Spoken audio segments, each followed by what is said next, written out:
Look, I'm not here just to throw information at you. I'm here to help you train smarter, live stronger, and perform longer.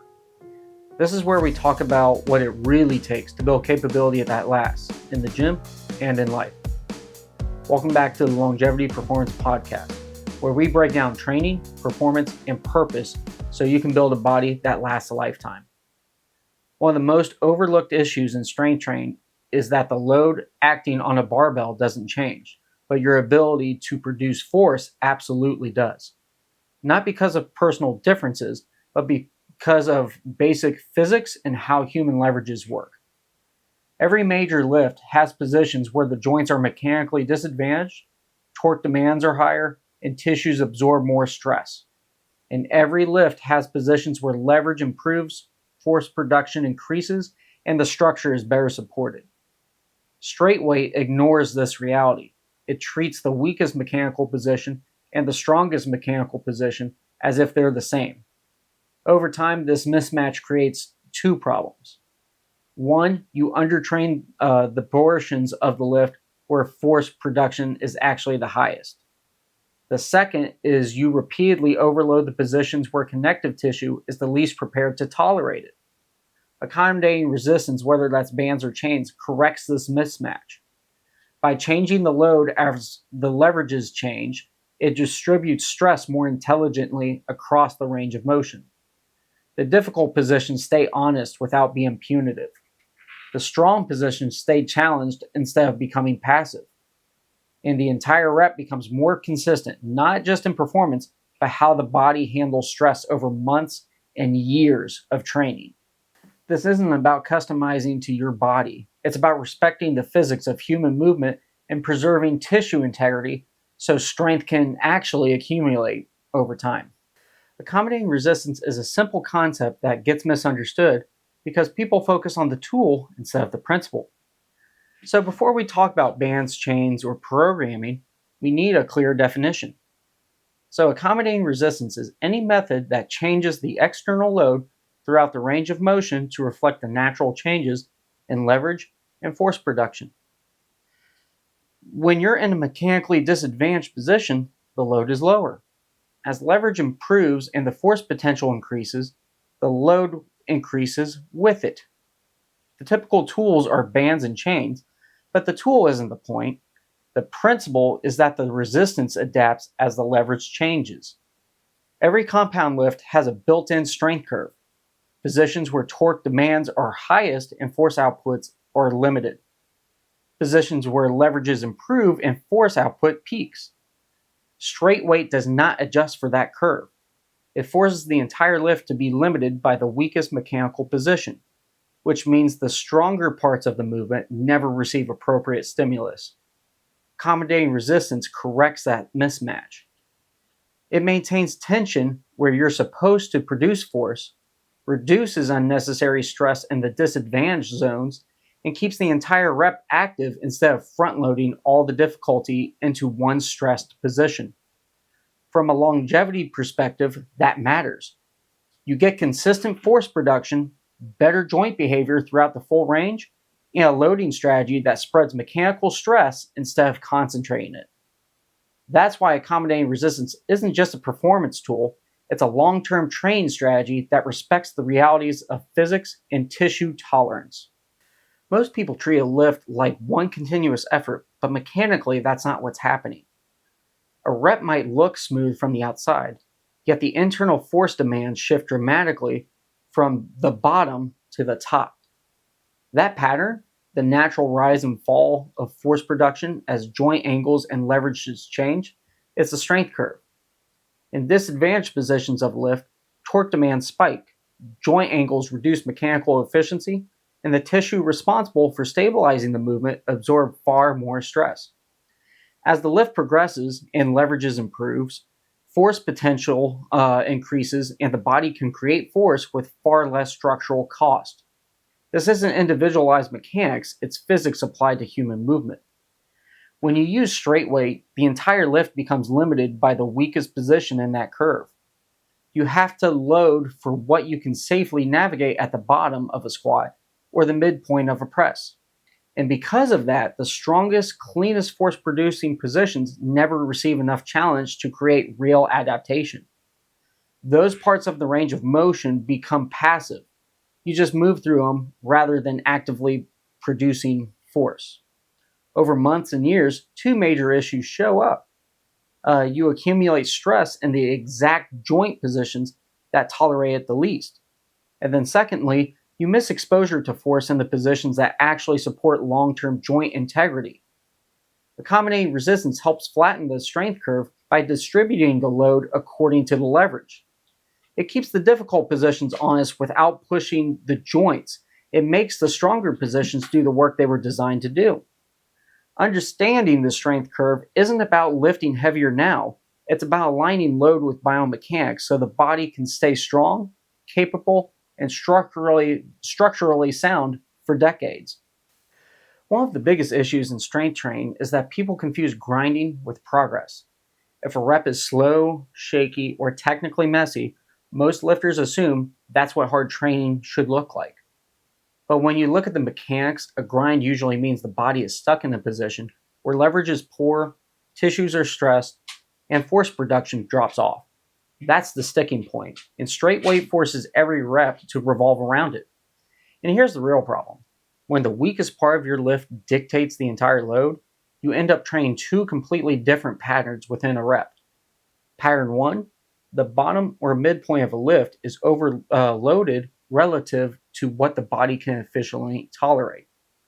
This is where torque demands are the highest, joint angles are compromised, and connective tissue has to do more stabilizing than producing force.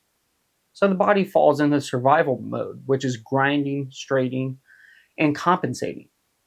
Pattern 2, so as soon as you move past the difficult positions and leverage improves, the rep becomes underloaded.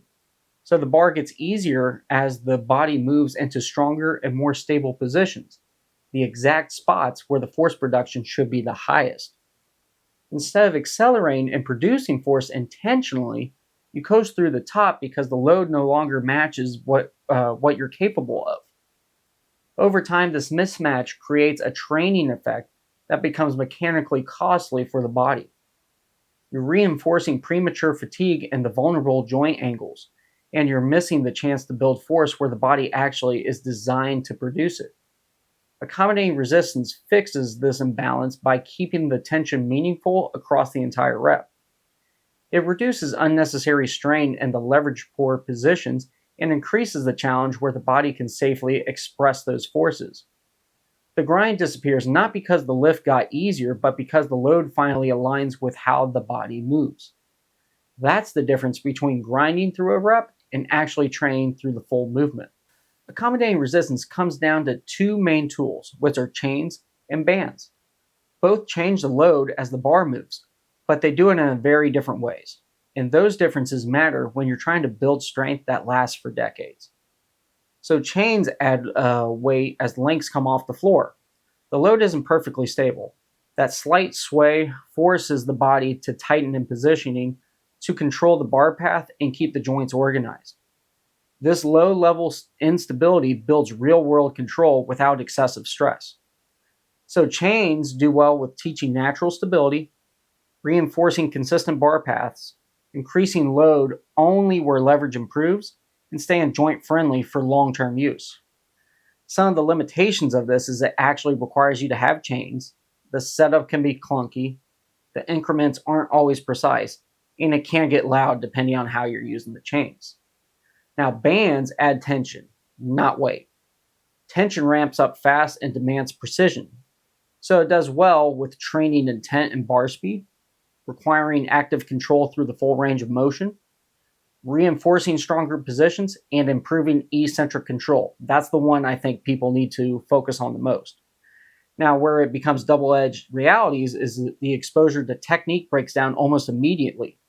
It amplifies errors in weak positions, and then it taxes the joints if tension is excessive. So that's why, in my opinion, realistically, people shouldn't be using this more than 2 to 3 weeks at a time, because if you keep using it over and over again, those tendons and ligaments actually sustain a lot of beat down, That's not sustainable and actually causes injury very quickly. So just keep in mind, only use it for 2 to 3 weeks at a time. Now, chains build stability and joint behavior. Bands build intent, speed, and controlled force production. The value comes from choosing the right tool for the goal. Dynamic effort exists to train intentional force production. Not maximal force, but clean, organized force applied at the right time in the lift. With straight weight, once the lifter clears the hardest part of the rep, effort naturally drops. So the dynamic effort changes that by requiring the body to stay engaged across the entire range of motion, especially when you're using bands and chains. So when they're added, the lift won't move unless you create force early and maintain control as the tension increases. This eliminates all those passive positions. So the longevity benefits of this are clear joint organization, more even loaded distribution through these different force curves, reduced reliance on maximal weights, and improved timing and bracing. So me personally, a simple starting point is 30 to 40% straight weight paired with 20 to 30% band tension, band or chain tension. So the goal isn't velocity, it's to stay organized with intentional force production that carries over to heavier work and supports long-term integrity. Accommodating resistance only becomes complicated when the lifter tries to make it overly precise. So for longevity, the goal is simple. Use bands or chains to create better loading patterns, to protect irritated areas, and keep training productive. So it should support how the body moves, not change it. So if the tension alters your bar paths or your bracing, the setup is wrong. So again, for the dynamic effort, we want to use 30 to 40% straight weight while using 20 to 30% accommodating resistance. It teaches intent without grinding. So when you do it for max effort and you want to shift where the lift challenges you or work around irritated areas, you want to rotate this every 2 to 4 weeks. And then when using it for repetition work, this is where accommodating resistance becomes especially valuable for longevity. So you use low to moderate tension, so it allows you to train around achy or restricted areas, load strong positions while reducing stress on compromised angles, and then reinforce weak links without irritating tissue. So chains usually work best here because they add load without harsh tensions. Then there's 2 questions that guide every session. Does the setup let me use my normal technique without compensation? Does it challenge the right positions without aggravating anything? If yes, this programming is appropriate. There's a common idea in strength training that you're only as strong as your weakest link. Practically, this means the hardest part of the lift usually determines what you can train with. Straight weight forces every rep to revolve around that weak area, which sometimes that's a good thing. But it means you must choose a load based on that the most difficult position, even if the rest of the lift feels easy. The weak spot takes all the stress, while the stronger parts never get trained enough.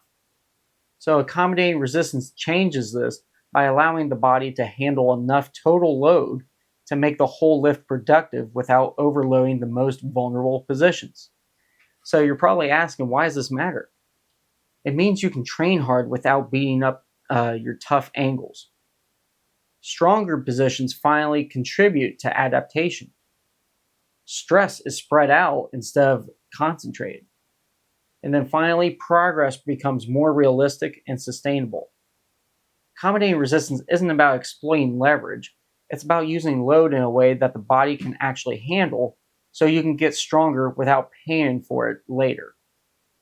Accommodating resistance isn't about making the lift look different. It's about making the work more productive and sustainable over time. It distributes load more evenly, helps the body stay in better positions, and reduces the repeated stress that breaks down over time.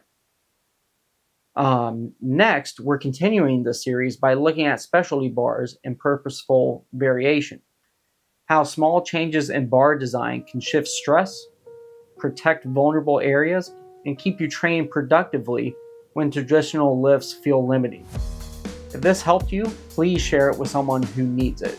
So visit agogeperformance.com for more, or join the Agoge Performance team on Train Heroic if you want programming built around longevity and real progression.